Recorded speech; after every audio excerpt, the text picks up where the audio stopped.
Linen,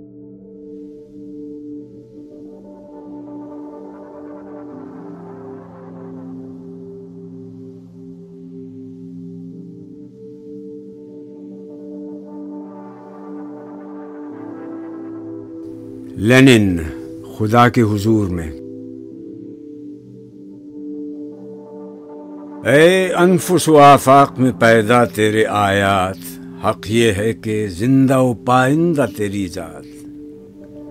میں کیسے سمجھتا کہ تو ہے یا کہ نہیں ہے، ہر دم متغیر تھے خرد کے نظریات۔ محرم نہیں فطرت کے سرود ازلی سے، بینائے کواکب ہو کہ دانائے نباتات۔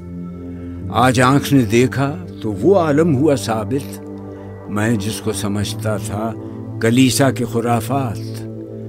ہم بندے شب و روز میں جکڑے ہوئے بندے، تو خالق آثار و نگارندہ آنات۔ ایک بات اگر مجھ کو اجازت ہو تو پوچھوں، حل کر نہ سکے جس کو حکیموں کے مقالات۔ جب تک میں جیا خیمہ افلاک کے نیچے، کانٹے کی طرح دل میں کھٹکتی رہی یہ بات۔ گفتار کے اسلوب پہ قابو نہیں رہتا جب روح کے اندر متلاطم ہوں خیالات۔ وہ کون سا آدم ہے کہ تو جس کا ہے معبود، وہ آدم خاکی کہ جو ہے زیر سماوات۔ مشرق کے خداوند سفیدان فرنگی، مغرب کے خداوند درخشندہ فلزات۔ یورپ میں بہت روشنی علم و ہنر ہے، حق یہ ہے کہ بے چشمہ حیواں ہے یہ ظلمات۔ رانائی تعمیر میں، رونق میں، صفا میں، گرجوں سے کہیں بڑھ کے ہیں بنکوں کی عمارات۔ ظاہر میں تجارت ہے، حقیقت میں جوا ہے، سود ایک کا لاکھوں کے لیے مرگ مفاجات۔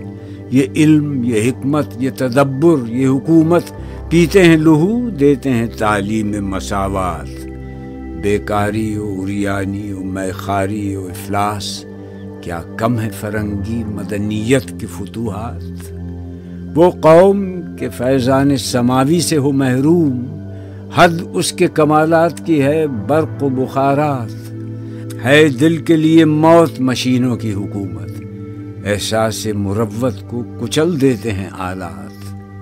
آثار تو کچھ نظر آتے ہیں کہ آخر تدبیر کو تقدیر کے شاطر نے کیا مات۔ میں خانے کی بنیاد میں آیا ہے تزلزل، بیٹھے ہیں اسی فکر میں پیران خرابات۔ چہروں پہ جو سرخی نظر آتی ہے سر شام، یا غازہ ہے یا ساغر و مینا کی کرامات۔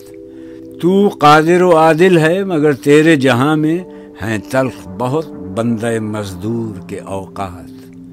کب ڈوبے گا سرمایہ پرستی کا سفینہ، دنیا ہے تیری منتظر روز مکافات۔